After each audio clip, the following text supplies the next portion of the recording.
नमस्कार मित्रहरू, आजको यस भिडियोमा तपाईहरु सामु अति नै रोचक र ज्ञानवर्धक कथा लिएर उपस्थित भइसकेको छु।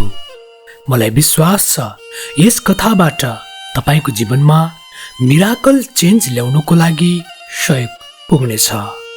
कृपया यस भिडियोलाई अन्त्यसम्म हेर्नुस् र कमेन्ट गर्नुस् र भिडियोलाई मन परेमा लाइक, कमेन्ट र सब्स्क्राइब अवश्य पनि गर्नुहोला। आउनुस् ढिला नगरिकन आजको विषयवस्तुतर्फ लागौं। एक दिन एक गरिब किसानको छोरो रामु स्कुलबाट घर फर्कदै थियो। बाटोमै उसले साथीहरूलाई नयाँ जुत्ता लगाएको देख्यो। उसलाई पनि जुत्ता चाहिएको थियो, तर उसको बुबासँग त्यो बेला जुत्ता किन्ने पैसा थिएन। रामुको खुट्टामा थुप्रै चोट थिए, तर ऊ कहिल्यै गुनासो गर्दैन थियो। उसको सपना थियो एक दिन ठुलो मान्छे बन्ने, आफ्नो बुबाआमालाई राम्रो घर बनाइदिने। विद्यालयमा उसले धेरै मेहनत गर्थ्यो। उसले झन् किताब पढ्थ्यो। साँझमा विद्यालयमा उसले धेरै मेहनत गर्थ्यो।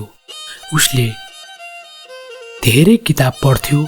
साँझमा बत्ती नभएपछि उसले बुढो बुढीको घरबाट ल्याएको मैनबत्तीको उज्यालोमा पढ्ने गर्थ्यो।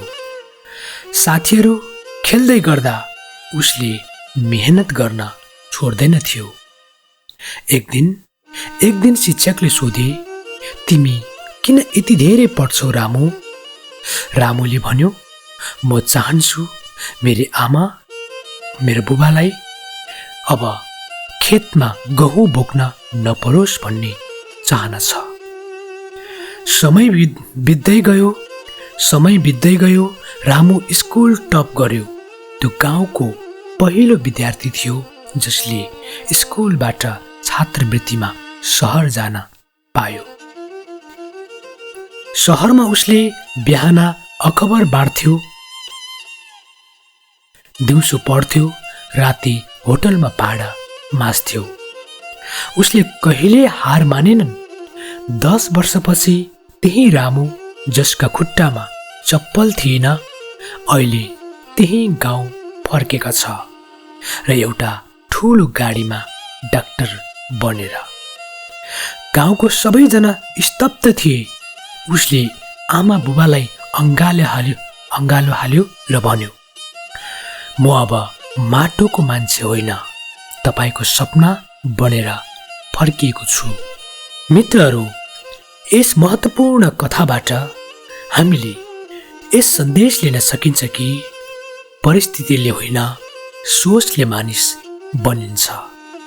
दुःख सङ्घर्ष नै सफलता प्राप्त गर्ने आधारभूत हुन्। थोरै स्रोत भए पनि ठुला सपना देख्न नछुट्नुहोस्, किनभने ठुलो सोच लियो भने ठुलै कुरा प्राप्त गर्न सक्नुहुन्छ। मित्रहरू, भिडियो त स्टोरी त यति नै, कथा त यति नै, र यस भिडियोबाट तपाईले पक्कै पनि आफ्नो जीवनमा काम लाग्ने कुराहरू, काम लाग्ने चिजहरू लिन सक्नु भयो भन्दै फेरि पनि अर्को भिडियोमा, अर्को मोटिभेसनल कन्टेन्टमा यस्तै किसिमको स्टोरी टेलिङ र मोटिभेसन भिडियोहरू लिएर आउने बाचाका साथ अहिले भने यहाँबाट छुट्टिन्छु। जाँदै म सदैव भन्ने गर्छु, यहाँहरूको जय होस्, जय होस्, जय होस्, जय होस्। धन्यवाद।